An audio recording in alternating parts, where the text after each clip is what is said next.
मरियम में से यीशु मसीह ने शैतान निकाला, दुष्ट आत्मा निकाला था।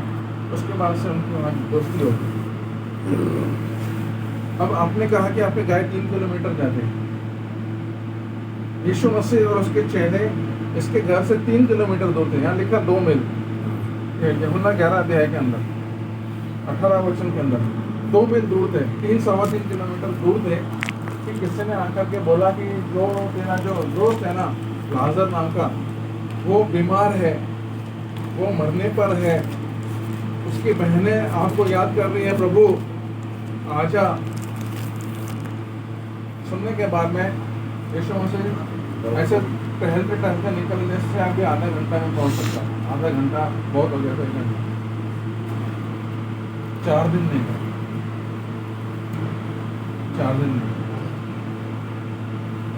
4 दिन के बाद में जब पहुंचा तो मालूम पड़ा कि वो तो उसी दिन मर गया था और दफना उसको जो है कब्र में रख दिए थे। मैंने दफना बोल के मैंने अपने आप को सुधारा और बनने पड़ा कि कब्र में रख दिया।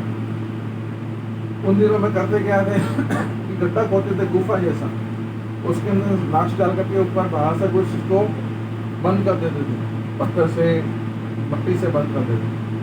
आजकल केरल में भी ऐसे ही है, लोगों को दफनाने कोई जगह नहीं है तो कैसा रहता है केरल में, ऐसे इतनी ऊंची जैसे दीवार जैसे बनी रहती है, लंबी सी कब्रिस्तान, खूब सारे, उसकी चौड़ाई एक इंसान की लंबाई जितनी, उसके अंदर जैसे कि ड्रॉअर होते हैं, ऐसे ड्रॉअर होते हैं, खोलते हैं, लाश डाली अंदर, बंद कर दिया, ऊपर से चूना वगैरह कुछ लगा दिया, नाम लिख दिया, कब डेट लिख दिया, कब इसको बंद किया था, छोड़ दो उसको बहुत सारा, वो गल जाएगा जो भी हो जाएगा उसको।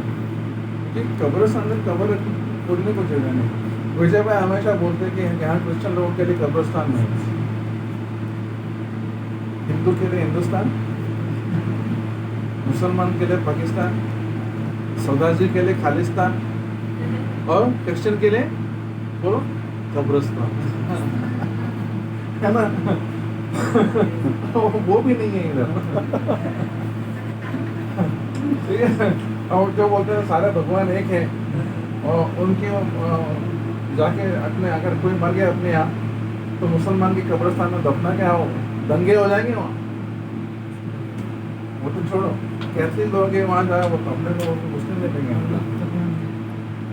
देखिए ये है जो बोलते सारे धर्म एक है, सारे भगवान एक है, यहाँ फर्क करते हैं, फर्क करते हैं। ठीक है। अब यीशु मसीह उनके पास गया, 11वां अध्याय पढ़ रहा हूँ यूहन्ना का। वहाँ जैसे पहुंचा, वहाँ पर देखा भीड़ लगी है लोगों की, लोग इन दोनों बहनों को शांति दे रहे हैं कि तेरा भाई अच्छा था। मेरे ख्याल से जब बोलेंगे ना तेरा भाई अच्छा था, मर गया तो ज्यादा रोते होंगे ना, कोई खुशक मर गया तो चलेगा, क्या करो, बीमार था या जब तकलीफ में था, झगड़ा तो था, हाँ वो मर गया तो कोई कुछ नहीं बोलता। अगर जाके बोले तेरा भाई कितना अच्छा था, काश मेरे पास में इतना अच्छा भाई होता, तो वो दोनों बहनें और जोर से रोना शुरू कर।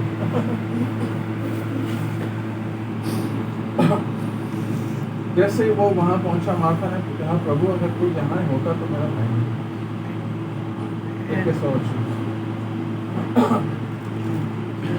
तो कहती है कि मुझे मालूम है कि तू परमेश्वर की तरफ से है, तो जो कुछ पिता से मांगेगा वो करेगा। यीशु ने कहा कि तेरा भाई जी उठेगा, तो बोले कि हाँ अंतिम दिन तो उसको जलाएगा, मुझे मालूम है। तो परमेश्वर का बेटा है यीशु मसीह, तो उसको अंतिम दिन जलाएगा। मेरा भाई उद्धार भाग्य मरा हुआ, मेरा भाई प्रभु में सोया हुआ है। यीशु ने उससे कहा पुनरुत्थान और जीवन मैं ही हूँ, जो कोई मुझ पर विश्वास करता है यदि वो मर भी जाए तो भी जिएगा, और जो कोई जीवित है और मुझ पर विश्वास करता है वो अनंत काल तक ना मरेगा। हमारे लिए यीशु मसीह ने बोला, हम में से कुछ लोग ऐसे हैं, हम जानते हैं हमारे कुछ लोग यीशु मसीह में नींद ले रहे हैं, यीशु मसीह में कोई मरता नहीं है, यीशु मसीह में लोग सो जाते हैं। सो यहाँ वो कहती है कि अगर वो सोया है तो ठीक है, वो उठेगा। हाँ, यीशु मसीह ने कहा कि जो मुझ पर विश्वास करता है, अगर वो मर गया तो भी कहने का मतलब है शरीर के रूप में हम आए, मम्मी पापा के पेट से आए, हम इस शरीर में जी रहे हैं, उन 5 तत्वों का शरीर है। हाँ, उसके साथ में प्राण भी है और आत्मा भी है। प्राण और आत्मा निकल जाने से शरीर, भले आपको कुछ भी कर दो, जला दो, जानवरों को खिला दो। पारसी लोग होते हैं, पारसी उसके आगे वहाँ पे ना मुंबई के अंदर एक उसको टावर ऑफ साइलेंस बोलते हैं, शांति का गुम्बद बोलते हैं। वहाँ पे लाशों को ऊपर रख पहाड़ी एरिया, पहाड़ के रख करके चबूतरा है, उसके ऊपर छोड़ देते हैं सूखने के लिए। धूप से सूखता है और चीड़ कौवे खाए जाते हैं। वो लोग उनका अंतिम क्रिया ऐसा करते हैं। वो कहते हैं धूप में पवित्र किया और पक्षियों ने उसको लेकर गए, ऐसे कहते हैं। ठीक है, मुसलमान लोग दफनाते हैं, क्रिश्चियन लोग दफनाते हैं और एक दूसरे की बुराई भी करते हैं। अच्छा, ये तो जलाता है, ये तो दफनाता है, और वो बोलते पारसी बाबा लोग जो है वो गिलाते हैं। हाँ, भले ऐसा हो या वैसा हो या वैसा हो, शरीर को क्या फर्क पड़ता है? कोई फर्क नहीं पड़ता। हालेलुया। हाँ, वो तो मिट्टी में से आया था, वो मिट्टी में जाएगा ही जाएगा। लेकिन आत्मा परमेश्वर के पास से आई थी, तो परमेश्वर के पास जाएगी। क्या करने के लिए जाएगी? वो अपना न्याय पाने के लिए जाएगी। मनुष्य के लिए एक बार मरना और उसके बाद में न्याय, अच्छा न्याय, बुरा न्याय निश्चय है, हम सबके लिए निश्चय है। जन्म भी एक ही बार, पुनर्जन्म नहीं है। मैं इस शरीर को छोड़ने के बाद में कुछ और बन के नहीं है। मैं मेरे प्रतिफल को पाने के लिए मैं चाहूँ परमेश्वर को। जो कोई जीवता है, मुझ पर विश्वास करता है, वो अनंत काल को हमने जीवित है। अगर यीशु मसीह पर विश्वास करोगे तो सदा काल के लिए नहीं मरोगे। बोले कि पता नहीं क्यों पागल हो गए यार, हमारे सामने तो कितने मर गए, हमारे सामने 500 लोग भी कितने मर गए, विश्वासी लोग मर गए। फिर शरीर का मौत नहीं, हमारी आत्मा परमेश्वर से हमेशा हमेशा के लिए दूर हो जाना, वो है। शरीर ये इसीलिए बना है। हाँ, भगवद गीता में क्या लिखा है बता दो? कि एक तो परिवर्तन के बारे में लिखा है कि परिवर्तन प्रकृति का नियम, और जो कोई पैदा हुआ है उसके लिए मौत। ठीक है, वो शरीर के बारे में बोला, अगर पैदा हो गए हैं तो उसके लिए मौत नहीं। लेकिन हम उस शरीर में जीते समय परमेश्वर हमको एक मौका और देता है। कौन सा मौका? दोबारा जन्म लेने का। ठीक है, एक बार शरीर से जन्म ले लिया, अब आत्मा से जन्म लेने का मौका परमेश्वर देता। और आत्मा से जन्म लेने के बाद में पिता परमेश्वर हमारा पिता बनने के बाद में, क्योंकि वो आत्मा है, हम आत्मा बन जाते हैं, हम आत्मिक बन जाते हैं। वो अपनी आत्मा हमें रखता है, पवित्र आत्मा हमें रखता है, और उसके अनुसार हम चलते हैं, जीते हैं, दुनिया में जीते हैं, दुख सुख भोगते हैं। इसमें दुनिया में गंदगी बहुत है, तो भी परमेश्वर उसकी आत्मा को दे करके उसको हमको अलग करने के लिए हमको कृपा देगा। और एक दिन आएगा, भले यीशु मसीह आ जाए, भले हम शरीर छोड़कर चले जाए, बोलने से शारीरिक मृत्यु होने से भी हमारे पास भरोसा रहता है कि मैं हमारे पिता परमेश्वर के पास चला जाऊँ। इसके लिए हम जो मसीही हैं, हमारे लिए परमेश्वर से अलगाव वाली मौत नहीं। आमीन। ये हमारे लिए आशा है। ये आशा हमारे लिए एक लंगर का काम करती है। इस दुनिया के दुख सुख से एक परे एक जिंदगी है। मेरी आशा मैंने वहाँ रखी है। मैंने मेरे जहाज का लंगर मैंने वहाँ काट के रखा है। यहाँ पे शरीर में जीते समय ये लहरें भले कितने भी आए मेरे जहाज को हिला दे, लेकिन वो एक चेन बंधा हुआ है, वहाँ लंगर लगा हुआ है।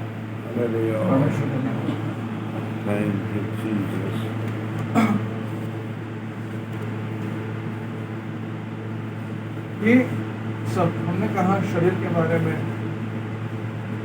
सब जानते हैं। आत्मा के बारे में अभी नहीं बोला, प्राण के बारे में। हम जो दुनिया में जो कुछ भी देखते हैं वो सब लोग प्राण के लिए करते हैं। बड़ा घर चाहिए, अच्छी कार चाहिए, अच्छा फ़ोन चाहिए। पता है जब मैं फ़ोन लेने के लिए गया ना, तो फ़ोन वाला दुकान वाला बोला कि मैं आपको एक फ़ोन देता हूँ, वो आप जब लोगे ना, आप जैसे बात करोगे तो लोग पूछेंगे अच्छा आपके पास में ये वाला फ़ोन है क्या। हाँ, कई लोग, मैं बात करता हूँ स्कूल में कभी निकालता हूँ, हाँ बात देखते हैं चलिए, मुझे नहीं मालूम इसमें क्या खास है। फिर वो लोग मुझे पूछते हैं कि आईफोन है क्या। हाँ, मैं बोलता नहीं आईफोन नहीं है। ठीक है, ये क्या है? जीविका का घमंड, शरीर की अभिलाषा और जीविका का घमंड, आंखों की अभिलाषा, जीविका का घमंड, ये तीन चीज संसार की तरफ से है, ये संसार में है। इन सांसारिक बातों के पीछे दुनिया भागती है। जिसके पास में पैसा है उसको और चाहिए, एक बिजनेस है एक और चाहिए।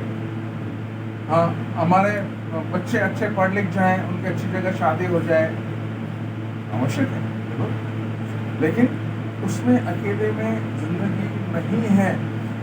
हम जो है शारीरिक रूप से जीते हैं, शरीर में जीते हैं भौतिक रूप से। उसके बाद में हमने कहा प्राण जो है वो हमारी व्यक्तित्व को दिखाता है कि ये गुस्सैल आदमी है, ये चिड़चिड़ा आदमी है, ये प्रेमी स्वभाव का आदमी है, ये झूठा है, ये ऐसा है, ये वैसा है। ये क्या है, क्या है, क्या ये स्वभाव है ना। हाँ, कहाँ है स्वभाव? शरीर में। हाँ, शरीर में कौन सा स्वभाव हो सकता है? शरीर तो आपने कहा कि सो गया तो कोई स्वभाव नहीं उसमें, मर गया तो कोई स्वभाव उसमें नहीं है। फिर ये स्वभाव कहाँ है? ये प्राण के अंदर है। सोना एक प्रकार के मौत के जैसा है। हमारा दिमाग की जो गति है, हमारे दिल की गति, वो जो है वो बाकी समय से आधी से कम हो जाएगी। पेड़ और नींद में मर जाना। हाँ, उस कम वाली दशा में जाने के बाद में फिर से नहीं आते। हाँ, उस कम वाली दशा में जाने के बाद में सिर्फ एक ही चीज खुली रहती है, बताओ क्या? कान। उठ रहे जेनिफर, उठ रहे, स्कूल जाना है ना। हाँ, जेनिफर या खाली गिरा था उसके पास, धड़ से उठ के बैठ गई। कैसे? आंख तो बंद थी, कान खोले। वचन क्या, वो प्रभु यीशु मसीह क्या कहते हैं? जिसके कान हो वो सुन ले, जिसकी आंख हो वो देख ले। हम क्या कहते हैं? मैं देखूंगा तो विश्वास करूंगा। परमेश्वर का वचन ऐसा नहीं बोलता कि तो देख के विश्वास कर। ना ना ना, जिसके कान है वो सुन ले करके बोलता है। हालेलुया। है ना? प्राण एक धनी आदमी था बाइबल के अंदर, इसके बारे में बोल रहा हूँ। हाँ? उसके किसान था, बहुत बढ़िया खेती हो गई। उसने धान रखने के लिए मकान बनाए, बिल्डिंग बनाए, कोठियाँ बनाई, गोदाम बनाए, कोठियाँ बनाई। वो भर जाने के बाद बोला और चाहिए, तो उसने और बनाई और कोठियाँ बनाई। और फिर किससे कहा? वो किसने? कुछ और किसी से नहीं बोला। उसने कहा हे प्राण, ये तेरे पास बहुत है। हाँ, तू खुश हो, आनंद कर, तृप्त रहे। किससे बोला? प्राण से बोला। हाँ, हम भी यही चाहते हैं, दुनिया में यही चाहते हैं, अपने प्राण में तृप्ति चाहिए। हाँ, उसके बाद में वो एक मूर्ख पागल था, वो पागल धनवान धनी व्यक्ति था, करोड़पति। उसको यीशु मसीह ने बोला, प्रभु ने बोला, हे मूर्ख, इस रात तेरा प्राण तुझसे ले लिया जाएगा, तब जो कुछ तूने इकट्ठा किया है वह किसका होगा? ऐसा ही वह मनुष्य भी है जो अपने लिए धन बटोरता है, परंतु परमेश्वर की दृष्टि में धनी नहीं। परमेश्वर की दृष्टि में धनी नहीं, अपने लिए धन बटोरता है। मुकेश अंबानी के पास कितना पैसा होगा? कोई गिनती नहीं। हाँ, रोटी कितना खाता होगा? रोटी हाँ, 2-3 फुलके खाता होगा। उतने तो आप क्या तो है ना, है ना। उसको सोने के लिए कितनी लंबी बेड लगती होगी? कितनी लगी आपको? कितनी लंबी बड़ी आपको लगती है? 500 फुट और है कि नहीं? यहाँ पर उस मनुष्य ने कहा हे प्राण, तेरे पास बहुत है, तो उसे प्राण को लेकर के परमेश्वर बोलता है कि तेरा प्राण आज वापस ले लिया ले ले लो। हाँ, ये हम भूल जाते हैं इस बात को। मेहनत मेहनत ये पीछे वो पीछे करते करते करते करते जिंदगी निकल जाता है। जब दुनिया छोड़ के जाते हैं उसके लिए शरीर को दुख देती है। फिर आत्मा क्या है?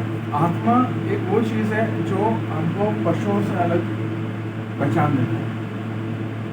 आत्मा वो चीज है जिससे आप परमेश्वर के बारे में जान सकते हो, परमेश्वर के बारे में जानने की आग्रह इच्छा रख सकते हो। परमेश्वर अगर आपको अपने आप को प्रकट करके देगा तो आपके शरीर को नहीं देगा प्रकट करके, आपके प्राण को प्रकट करके नहीं देगा, आपके आत्मा को प्रकट करके देगा। क्योंकि आत्मा आत्मा की बात जानती है। मनुष्य की आत्मा परमेश्वर का क्या है? दीपक है ना। जैसे गहरा जल गहरे जल को पुकारता है, वैसे आत्मा आत्मा को पुकारते रहते हैं, है ना। तो ये वो चीज है जिससे हम परमेश्वर के साथ में मिलन रख सकते हैं, दोस्ती रख सकते हैं, एकता रख सकते हैं। हम एक बड़े छोटे से प्राणी हैं, गरीब है, पढ़े लिखे नहीं है, छोटा मोटा काम हमारे हाथ में है, हाँ, छोटे शहर में रहते हैं, लेकिन स्वर्ग का परमेश्वर जिसने सब कुछ बनाया और जिसने स्वर्ग बनाया और स्वर्ग में आपके लिए जगह बनाई, उसने अपने बेटे को आपके लिए मरने के लिए भेजा। आप जो अपने लिए नहीं कर सकते थे उसका बेटा आपके लिए करके गया। आमीन, हालेलुया। आपके प्राण के छुड़ौती के लिए, आपके आत्मा के उद्धार के लिए, आपके शरीर के स्वास्थ्य के लिए, आपके सारे दुखों को उठाने के लिए, आपके श्रापों को तोड़ने के लिए, बंधनों को तोड़ने के लिए, जो कोई और नहीं कर सकता था वो बिरबल के लिए किया। बिरबल को गांव में सब जानते नहीं, परमेश्वर जानता है। वहाँ नहीं जानते होंगे, वो जानता है। क्या फायदा जब अनिल अंबानी का नाम पूरे दुनिया को मालूम है लेकिन स्वर्ग उसको नहीं जानता, तो फायदा क्या है उसको? उस कारण से हम उससे अच्छे हैं, बड़े हैं, महान हैं। लेकिन एक प्रॉब्लम है इस आत्मा के, बताओ, हम पाप और अधर्म में मरे हुए थे, तब परमेश्वर ने हमको जिलाया, स्वर्गीय स्थान में मिठाया। कई लोग अभी भी पाप में अधर्म में मरे हुए हैं। उनको लगता तो है कि नहीं, हम शरीर के रूप से बहुत फुर्तीले हैं, अच्छे हैं, सुंदर हैं, पढ़े लिखे हैं, ऐसे हैं वैसे हैं, समाज में नाम है, गांव में नाम है, शहर में नाम है, देश में नाम है, दुनिया में नाम है, बैंक में बैलेंस है, अच्छी सी गाड़ी भी है, सब कुछ है हमारे पास में, हमारे बच्चों को लोग पहचानते हैं। हम लोगों के लिए करते हैं, अनाथ आश्रम में जाते हैं, विधवाओं को खिलाते हैं, हम ऐसा करते हैं, वैसा करते हैं, अच्छी बात। लेकिन आत्मा में मर गए। अब लाजर के बारे में सोचो तो लाजर को भूख लगती नहीं, कब? मरने के बाद। अभी आप अपने बारे में सोच कर देखिए, क्या आपको आत्मिक रूप से भूख लगती है?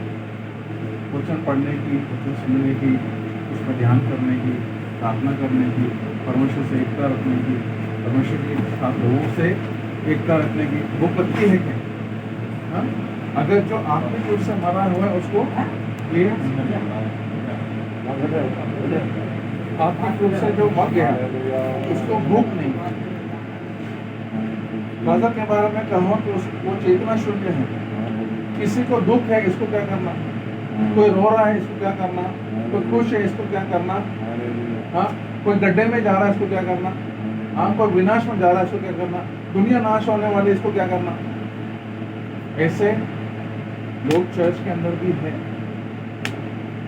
उनको वो विचार है ही नहीं, वो विचार उनके आता ही नहीं कि और भी खतरे हैं, और भी चीज़ें हैं, प्रभु का आगमन पास है, हमको क्या करना है, क्या नहीं करना है, लोगों को चेतावनी देनी है, ये नहीं सोचते। ये आत्मिक रूप से मरे हुए हैं। लाजर के बारे में कहो तो वो अंधा भी है। अब वो और जब मरते हैं ना लोग, तो मेरी मम्मी ने बताया, वो हॉस्पिटल में काम करती थी, जब मर जाने से आंखें खुली रहती तो क्या करते हैं, ऐसे उंगलियों से बंद कर देते।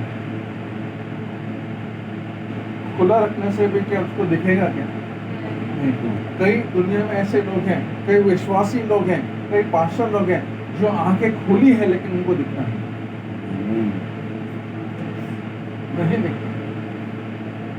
उनको अपनी कमियां गलतियां नहीं दिखती, दूसरों के बड़े दिखती हो। उनको दुनिया के हालात नहीं दिखते। वो कहते हैं जैसे दुनिया बनी थी वो जैसा था वैसे चला आ रहा है। परमेश्वर का वचन कहता है कि अंतिम दिनों में जो हत्या करने वाले आएंगे वो ये बात कहेंगे कि यीशु मसीह के आने के चिन्ह कुछ नहीं है, कुछ नहीं हो रहा दुनिया के अंदर, जैसा पहले था वैसे ही है, बल्कि पहले से और अच्छा हो रहा करके वो लोग कहेंगे। लाजर के बारे में कहूँ तो उसमें से बदबू आ रही है। क्यों आ रही बदबू पता है? 4 दिन से नहाया नहीं था, इसलिए आ रही क्या? हाँ,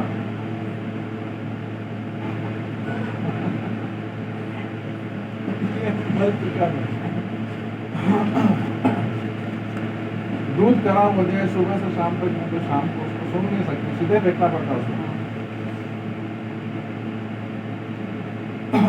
शरीर के लिए क्या क्या करते हैं? मेरे ऑफिस में आदमी काम करता था, रवि श्रीवास्तव नाम।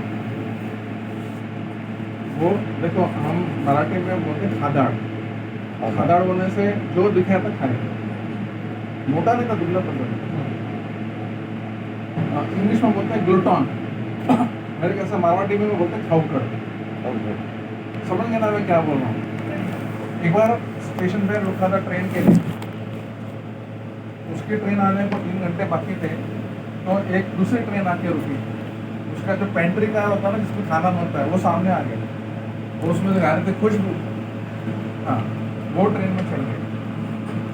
ट्रेन 2 मिनट के बाद चल पड़ी, शहर चौक गया, वहाँ से घाट आते हैं पहाड़ी एरिया, वहाँ आए तो टीटी आ गए टिकट मांगने के लिए। ये खाई रहा था, टिकट को पूछा टिकट, बोला साहब मेरे इस ट्रेन का टिकट नहीं है मेरे पास में। तो बोला तुमको फाइन देना पड़ेगा। बोला दे दूंगा। तो बोले टीटी बोला तुम इसमें क्यों चढ़े, इसका ट्रेन का टिकट दे दो। बोले पेंट्री का सामने आ गया था, मैं खाने के लिए अंदर चढ़ा। कई लोग खाने के लिए जीते हैं,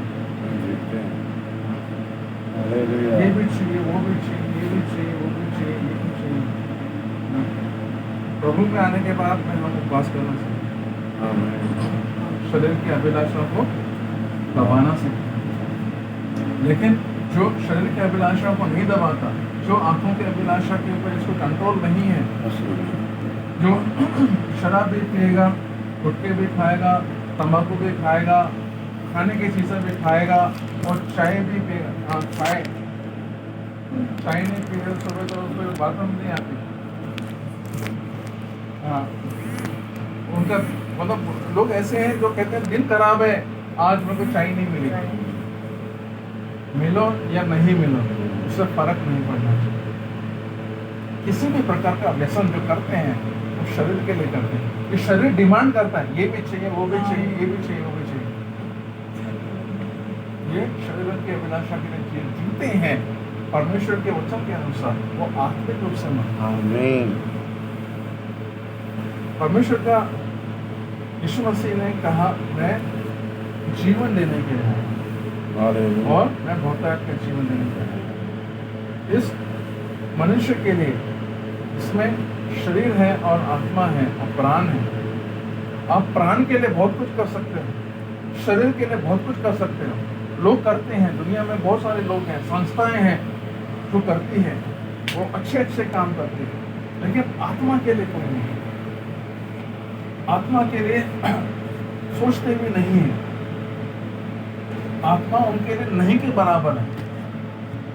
वो ऐसे है, आपको बस स्टैंड भागना है और देर हो गई, आपको मालूम है 5 मिनट के अंदर बस निकल जाएगी बीकानेर वाली। आप एक ऑटो रिक्शा को देखते हैं, उसको बोलते हैं रोक जल्दी से मुझे छोड़ वहां पर। उस ऑटो में 3 चक्के हैं, वो आत्मा प्राण और शरीर के बराबर है। अगर कोई ऑटो वाला बोलेगा कि नहीं मेरा एक चक्का पंक्चर है तो उसमें नहीं बैठोगे। हाँ, हमारे एक टायर में बहुत हवा है, पता कौन से वाले? हमारे शरीर वाले टायर में बहुत हवा है, देखो मैं कितना मोटा हूँ। हाँ, हमारे प्राण वाले टायर में और ज्यादा हवा है। तुम मेरे बारे में बुरा बोल के देखोगे, मैं बताऊंगा तुम्हें। हाँ, क्यों? क्योंकि मेरे अहंकार को ठेस पहुंच रहा है। मैं पढ़ा लिखा, मैं ऐसा, मैं वैसा। हाँ, मेरे उस अहंकार को ठेस पहुंच रहा है। लेकिन जहाँ मेरे आत्मा की बात आई तो उस हवा गायब है। हाँ, ये इसे आत्मिक रूप से मरे हुए लोगों को दिखाता है। हम समाज हमसे हमारे बारे में क्या कहेगा बोल के हम कितना नहीं कर देते। प्रभु हमारे बारे में क्या कहेगा जब सोच कर दिखाएगा।